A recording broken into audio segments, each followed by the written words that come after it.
ઉનાળો આવતા જ ભાવનગર જિલ્લાના ગ્રામ્ય વિસ્તારોમાં પાણીની સમસ્યા વિકટ બની છે। નારી ગામમાં છેલ્લા 20 દિવસથી પાણી ન મળતા ગ્રામજનો મુશ્કેલીમાં મુકાયા છે। ગામમાં છેલ્લા 20 દિવસથી પૂરતા પ્રમાણમાં પાણી નથી મળી રહ્યું અને જે પાણી આવે છે તે પણ દુર્ગંધયુક્ત અને ગંદુ હોવાથી પીવા માટે ઉપયોગમાં લઈ શકાય તેમ નથી, જેથી સ્થાનિકોમાં ભારે રોષ જોવા મળી રહ્યો છે।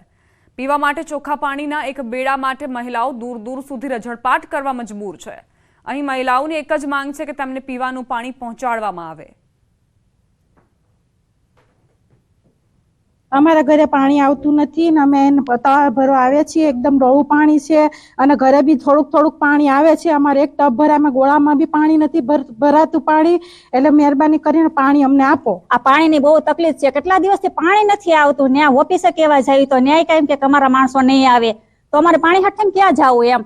પાણી આવે તમને બહુ જાણે ઝાસુ ખોલતો હોય, જાણે ફૂફાડા મારે અને આવે ને કાંઈ એક ટબ પાણી ભરાતું નથી। 3 ઘર વચ્ચે અમારે પાણી કેમ ભરવું? ગંદુ પાણી વાતે પૂછામાં એક હાંડોય પાણી આવતું નથી।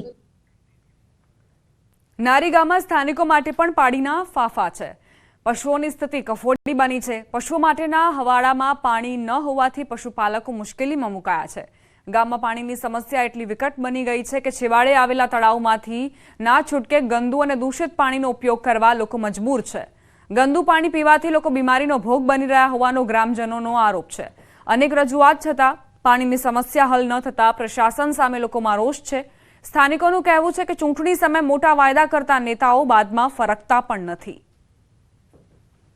બંબા મોકલે ને તો એને પાવા, બંબા બીજા ન હોય ને ન્યા મોકલા અને અમારે પાણી ન હોય ને ન્યા ન આવે તો અમારે ક્યાં દોડવું બોલો? ગઢા માણા ક્યાંક પડી જાય, હાથ પગ ભાંગી જાય, છોકરીને ઉપાડી ને ઘરે બધાને અત્યારે ઘોર ઉનાળો તમે જોઈ રહ્યો છો, એટલો તાપ તડકો પડે છે તો ક્યાં પશુ પાણી પીવા જાય? ટાઈમે હવેડામાં પાણી આવતું નથી। તમે હવેડા જોવો તો ખાલી ખમ હવેડા પડેલા હોય છે, એમાં દુર્ગંધ વાળું પાણી આવે છે, ગટરનું પાણી ભળી જાય। મોટા મોટા ચૂંટણી આવે ત્યારે વાયદા કરીને જાય છે ટાઈમે પાણી અમે આપશું, ચેક ડેમે ભરી દેવો, સૌની યોજના મારફતે તળાવો ભરી દેવો, પણ તમે પાછળ જોઈ જ રહ્યા છો કે ખાલી તળાવો પડેલા છે। તો ક્યારે આ બધું?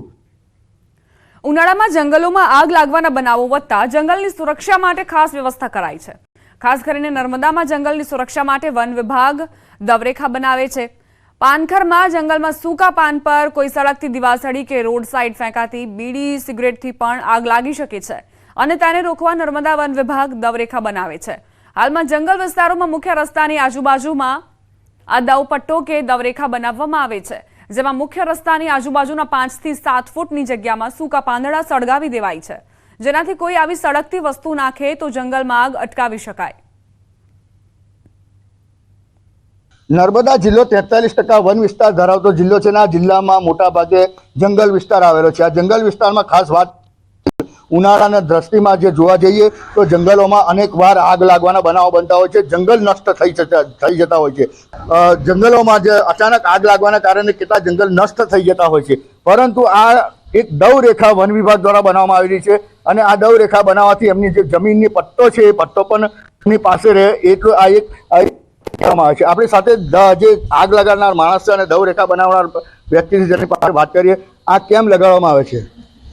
હવે પાનખર ઋતુ આવી ગઈ છે, સૂકા પાંદડા પડ્યા, કોઈ બીડી સિગરેટ નાખી જાય ને જંગલમાં આગ લાગી જાય, એના માટે આ દવરેખા અમે બનાવીએ છીએ। કોઈ નુકસાન ના થાય, કોઈ ખેડૂત કે જંગલની જમીન આજુબાજુ પટ્ટો તૈયાર નહીં થાય, એના માટે કરીએ છીએ। બિલકુલ, તમે સાંભળ્યું એમ કે ખાસ કરીને જે જંગલની જમીન હોય છે, જંગલની જમીનની નિશાની પણ એક રાખવામાં આવે છે।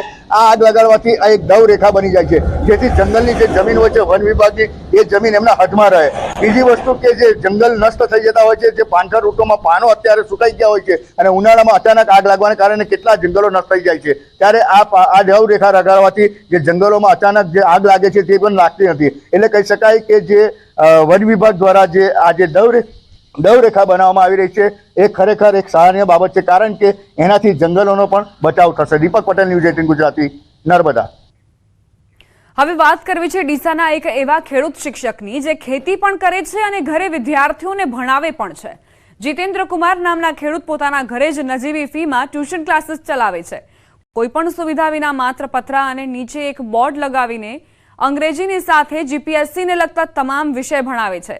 જીતેન્દ્ર કુમારનું સપનું જીપીએસસી ક્લિયર કરીને સરકારી નોકરી મેળવવાનું હતું, પરંતુ સપનું પૂર્ણ ન થતાં તેઓ ખેતી અને પશુપાલન સાથે સાથે વિદ્યાર્થીઓને ક્લાસીસ કરાવી વિદ્યાર્થીઓના સરકારી નોકરીના સપનાઓ પૂરા કરાવી રહ્યા છે. વિદ્યાર્થીઓ પણ જીતેન્દ્ર કુમાર પાસે ભણવા ઉમટી પડે છે. આ સાથે વિદ્યાર્થીઓ જીતેન્દ્ર કુમારની પુસ્તકોની લાઇબ્રેરીમાંથી પુસ્તકો વાંચી સારી એવી નોકરી મેળવી રહ્યા છે.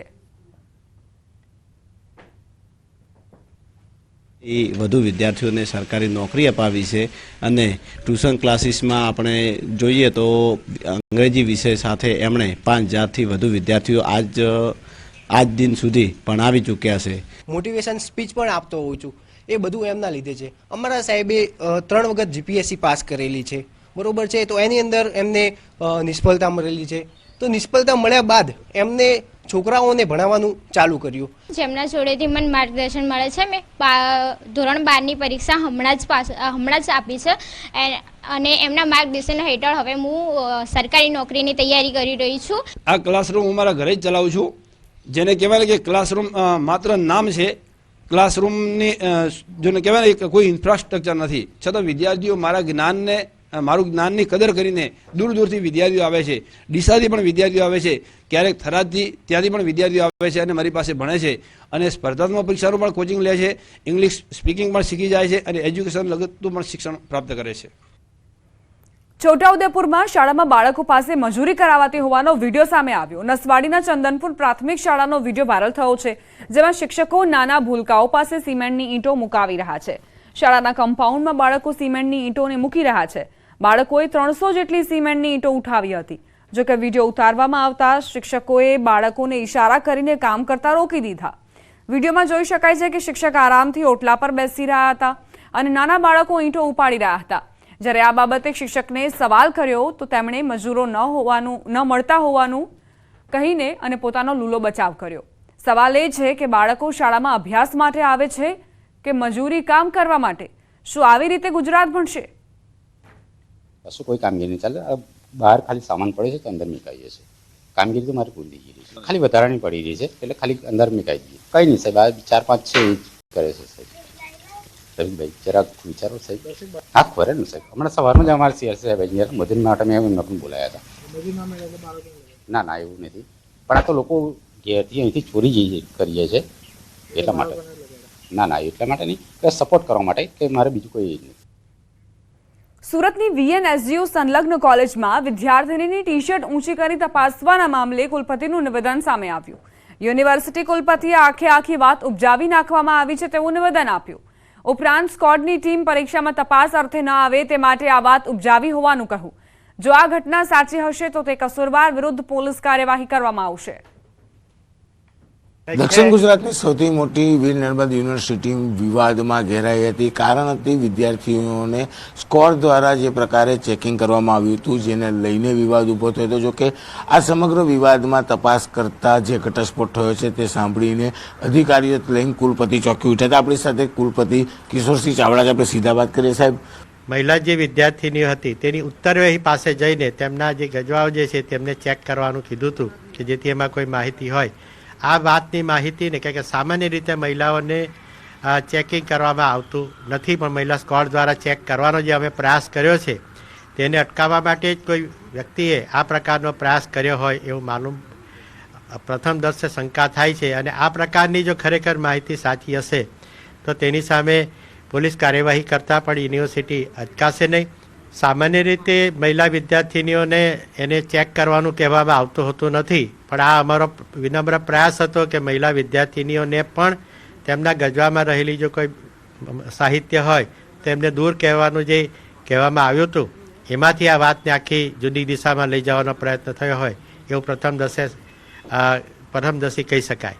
બિલકુલ. આ હતા કુલપતિ કિશોરસિંહ ચાવડા. સીધું તેમનું કહેવું છે કે વિદ્યાર્થીઓને ચેક કરવાને લઈને આ વિવાદ ઊભો થયો હતો. જોકે સીસીટીવી ચેક કર્યા બાદ આ પ્રકારે કોઈ પણ વિદ્યાર્થીનીને ચેક કરવામાં નથી આવ્યું. પણ જો આ પ્રકારની ઘટના છે તેને લઈને આગામી દિવસમાં પોલીસ કેસ સાથે પરીક્ષા ચાલી રહી છે અને આવી કોઈ ઘટના ના બને તે માટે ખાસ મહિલાઓનું સ્કોર વધારવાની વાત પણ કરી છે. કેમેરામેન ભરત બ્રહ્મભટ્ટ સાથે કીર્તેશ પટેલ, ન્યૂઝ 18 ગુજરાતી, સુરત. દાહોદમાં સતત બીજા દિવસે માવઠું પડ્યું. ઝાલોદ, લીંબડી સહિતના વિસ્તારોમાં વરસાદ પડ્યો. અનેક વિસ્તારોમાં ધીમી ધારે વરસાદ પડ્યો. કમોસમી વરસાદને લઈને કરાઈ આગાહી. દાહોદમાં પડેલા ધોધમાર વરસાદે લીંબડી એપીએમસીમાં કહેર વર્તાવ્યું. એપીએમસીમાં ખુલ્લામાં પડેલું લાખોનું અનાજ પલળી જતા ભારે નુકસાન. વરસાદની આગાહી છતાં સત્તાધીશોની બેદરકારીથી મહામૂલો પાક પલળી ગયો. અરવલ્લીના ભિલોડાના સુનસરમાં મિની વાવાઝોડું ત્રાટક્યું. ગત સાંજે આવેલા ભારે પવન બાદ નુકસાન થયું. કાચા મકાનોના પતરા ઉડ્યા. મકાનની છત ઉડી જતા ઘરવખરી પલળી ગઈ. ગુજરાતના ખેડૂતો સાવધાન રહેજો. આજથી 5 દિવસ ગુજરાતમાં વરસાદની આગાહીની જાહેરાત કરાઈ. 16 એપ્રિલ સુધી વિવિધ ભાગોમાં થંડરસ્ટ્રોમ એક્ટિવિટી સાથે થઈ શકે છે વરસાદ. કચ્છ, દીવ, દમણ, દાદરાનગર મારે જાહેર કરાઈ છે આગાહી. 14 થી 16 એપ્રિલ સુધી ફૂંકાઈ શકે છે તેજ પવન. 30 થી 40 કિલોમીટરની ઝડપે ફૂંકાઈ શકે છે પવન. થંડરસ્ટ્રોમ એક્ટિવિટી સાથે સામાન્ય વરસાદ થશે. ગુજરાતમાં 2 દિવસ રહેશે વરસાદી માહોલ. આજે ગુજરાતના 11 જિલ્લામાં થઈ શકે વરસાદ. વલસાડ, દાહોદ, છોટાઉદેપુર, નર્મદા, આણંદ, નવસારીમાં વરસાદની આગાહી. સુરત, ભરૂચ, અમરેલી, ભાવનગર, ગીર સોમનાથ અને દાદરાનગર હવેલીમાં પણ થઈ શકે વરસાદ. લુણાવાડામાં ટીટોડીએ મૂકેલા ઈંડાને લઈ અંબાલાલ પટેલે આ વર્ષે સારા ચોમાસાની કરી આગાહી. કહ્યું, હાલ જે ઈંડા મૂક્યા છે તે બચ્ચા મોટા થઈને ઉડી જાય ત્યારબાદ વરસાદ આવવાની માન્યતા. તાપીમાં ઉકાઈ ડેમમાંથી 800 ક્યુસેક પાણી છોડાયું. ઉનાળામાં પાણીની માંગ 150 MLD થી વધીને 1520 MLD થઈ. પાણી અતિશય દુર્ગંધ મારતું હોવાથી પાણી છોડાયું. પાણીની નવી આવક થતાં લેવલ 540 મીટરે પહોંચ્યું. એકતાનગરમાં જંગલ સફારીમાં પ્રાણીઓ માટે એસી મુકાયા. કાળઝાળ ગરમીથી પ્રાણીઓને મળશે રક્ષણ, તે માટે 20 જેટલા એસી અને 50 કુલર લગાવાયા. અંગ દઝાડતી ગરમીમાં વિદેશી પ્રાણીઓની ખાસ દેખરેખ રખાશે. પીએમએ દેશમાં ભીષણ ગરમી પડવા મામલે રિવ્યુ મીટિંગ કરી હીટવેવ સંબંધિત તૈયારીઓની સમીક્ષા કરી. આઈએમડીએ જૂન સુધી ભીષણ ગરમીની કરી છે આગાહી. રાજ્ય અને જિલ્લા સ્તરે તમામ સરકારી સંસ્થાઓને સાથે મળીને કામ કરવા જણાવ્યું. કેરળના તિરુવનંતપુરમમાં ભર ઉનાળે ચોમાસા જેવો માહોલ સર્જાયો. શહેરના કેટલાક વિસ્તારોમાં ધોધમાર વરસાદ વરસ્યો. ભારે વરસાદથી વિઝિબિલિટી ઘટી. વાહન ચાલકોને ભોગવવી પડી હાલાકી. તમિલનાડુના થુથુકુડીમાં પણ વરસાદ ખાબક્યો. શહેરી વિસ્તારમાં વરસાદી માહોલ સર્જાયો. રસ્તા પર વરસાદી પાણી વહેતા થયા. આકરી ગરમી વચ્ચે વરસાદી માહોલ સર્જાતા બફારાથી આંશિક રાહત મળી. મોરબીમાં શંકાસ્પદ ઘીનો જથ્થો ઝડપાયો. નહેરુ ગેટ વિસ્તારમાં ફૂડ વિભાગે દરોડા પાડીને 50 કિલો ઘીનો જથ્થો કર્યો જપ્ત. 300 રૂપિયા પ્રતિ કિલોએ વેચાતા હતા અખાદ્ય ઘી. ફરિયાદના પગલે ફૂડ વિભાગની કાર્યવાહી. દાહોદમાં લોકસભા ચૂંટણી પહેલા સુરેન્દ્રનગર કોંગ્રેસને મોટો ઝટકો. પૂર્વ સાંસદ અને લીંબડીના પૂર્વ ધારાસભ્ય સોમાભાઈ પટેલે પાર્ટીને અલવિદા કહ્યું. અંગત કારણોસર ધરી ફરી એકવાર સોમાભાઈ પટેલે કોંગ્રેસ છોડી. સોમાભાઈના રાજીનામા પર કોંગ્રેસે ઉઠાવ્યા સવાલ. કહ્યું કે સોમાભાઈને 2020માં જ સસ્પેન્ડ કરાયા હતા. કોંગ્રેસના સવાલ બાદ સોમાભાઈનું રાજીનામું કે સસ્પેન્ડ થયેલા તે અંગે ઊભું થયું અસમંજસ. કોંગ્રેસના સવાલ પર સોમાભાઈ પટેલનો વિડીયો પણ સામે આવ્યો. સોમાભાઈએ કહ્યું કે કોંગ્રેસે મારું સસ્પેન્શન પાછું લીધું હતું. 2022માં વિધાનસભાની ચૂંટણીમાં જ પાછું લેવાયું હતું સસ્પેન્શન. અત્યારે અંગત કારણોસર મેં આપ્યું છે રાજીનામું. વિવાદ પર પહેલીવાર જાહેર મંચથી બોલ્યા રૂપાલા. કાર્યકરોને ચેતવતા કહ્યું કે વાતાવરણને ડહોળવાનો પ્રયાસ થઈ રહ્યો છે. આપ સૌને હાથ જોડી નમ્ર વિનંતી છે, મિત્રો ધૈર્ય અને સંયમપૂર્વક કામ કરજો. રાજકોટમાં કાર્યકર્તા સંમેલનમાં રૂપાલાએ કહ્યું કે મને કાર્યકર્તા અને મતદારો પર ભરોસો છે. મેં સંસદ બહુ જોઈ છે, રાજ્યસભા અને લોકસભા પણ જોઈ છે. હું તો અહીંયા બસ આપના સુખ દુઃખનો સાથી બનવા આવ્યો છું. રૂપાલાએ 100% મતદાન કરવા માટે કર્યું આહ્વાન. કહ્યું કે મને પાકી શ્રદ્ધા છે કે રાજકોટના મતગણતરીના આંકડા જાહેર થશે ત્યારે મારા ગૌરવશાળી કાર્યકર્તાઓના બૂથના નામ 100% મતદાનની યાદીમાં હશે. રૂપાલાને 2 લાખની લીડથી જીતાડવા વજુભાઈ વાળાનું આહ્વાન. કહ્યું કે ભૂતકાળ ભૂલી જાઓ, હવે શું કરવાનું છે એ વાત યાદ રાખો. પહેલા કહેતા કોંગ્રેસ ખરાબ એટલે ભાજપને મત આપો. હવે કોંગ્રેસ રહી જ નથી તો ખરાબનો ક્યાં સવાલ છે. રાજકોટમાં કાર્યકર્તા સંમેલનમાં રૂપાલા શાયરાના અંદાજમાં દેખાયા. કહ્યું ફાનુસ બનકર जिसकी हिफाजत हवा करे वो शमा क्यों बूझे जिसको रोशन खुदा करे. પરસોત્તમ રૂપાલાએ બોલેલી શાયરી પર રાજપૂત સમાજના કરણસિંહની પ્રતિક્રિયા. કહ્યું તમે બધું જોઈ લીધું છે તો ઉમેદવારી પરત ખેંચી લો. તમારા દરેક નિવેદનથી અમારો આક્રોશ વધી રહ્યો છે. આ શેર અને શાયરીનો સમય નથી. રાજપૂત સંકલન સમિતિના સંમેલન અંગે કરણસિંહનો દાવો. કહ્યું કે મંજૂરી મળે કે ન મળે અમે સંમેલન કરીશું અને આ રાજકીય નહીં સામાજિક સંમેલન છે. અમે ડંકાની ચોટ પર કરીશું સંમેલન. રૂપાલાની ટિકિટ રદ કરવાની માંગ પર ક્ષત્રિય સમાજ અડગ. રાજકોટમાં ક્ષત્રિય મહિલાઓ સાથે થયેલી ઝપાઝપીના બનાવને વખોડવા સમિતિએ લીધો નિર્ણય. જિલ્લા તાલુકા કક્ષાએ આવેદનપત્ર આપવા કરાયું આહવાન. જમ્મુ કાશ્મીરને જલ્દી જ મળશે પૂર્ણ રાજ્યનો દરજ્જો. પીએમ મોદીએ લોકસભા ચૂંટણી પહેલા ઉધમપુરમાં કરી મોટી જાહેરાત. પીએમએ કહ્યું જમ્મુ કાશ્મીર ટુરિઝમ સિવાય સ્પોર્ટ્સ અને સ્ટાર્ટઅપ માટે પણ ઓળખાશે. રાજનાથસિંહે ઉત્તરાખંડના ચંપાવતમાં રેલીનું કર્યું સંબોધન. રાજનાથસિંહે કોંગ્રેસની ડાયનાસોર સાથે કરી સરખામણી. કહ્યું ડાયનાસોરની જેમ કોંગ્રેસ પણ થઈ રહી છે લુપ્ત. રાજનાથસિંહે ભાજપને જીતાડવા આહવાન કર્યું. પૂર્વ મુખ્યમંત્રી શિવરાજસિંહ ચૌહાણે પ્રધાનમંત્રી મોદીની તુલના વિવેકાનંદ સાથે કરતા કહ્યું 100 વર્ષ પહેલા વિવેકાનંદ હતા, તેમનું નામ પણ નરેન્દ્ર હતું. 100 વર્ષ પછી બીજા નરેન્દ્ર આવ્યા, જેમના નેતૃત્વમાં ભારતને વિશ્વગુરુ પદ પર પહોંચતા નિહાળીશું. આસામના દિબ્રુગઢમાં મુખ્યમંત્રી હિમંત બિસ્વા શર્માએ કર્યો પ્રચાર. રેલીમાં અબકી બાર મોદી સરકાર સોંગ પર લોકો ઝૂમ્યા. ભાજપ અને પીએમ મોદી જિંદાબાદના નારા લાગ્યા. પ્રચાર રેલીમાં મોટી સંખ્યામાં લોકો જોડાયા. ગુજરાત સહિત 12 રાજ્યોમાં આજથી ઉમેદવારી ફોર્મ ભરવાનું ધમધમાટ. ત્રીજા તબક્કાના મતદાન માટે 19 એપ્રિલ સુધી ચાલશે ઉમેદવારી પત્રો ભરવાની પ્રક્રિયા. 22 એપ્રિલે ઉમેદવારી પરત ખેંચવાનો અંતિમ દિવસ.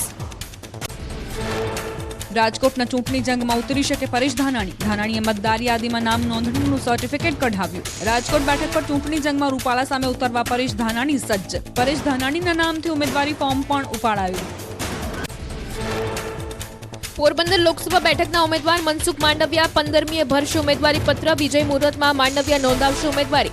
ફોર્મ ભરતા પહેલા શહેરના સુદામા ચોક પર સંબોધશે જાહેર સભા.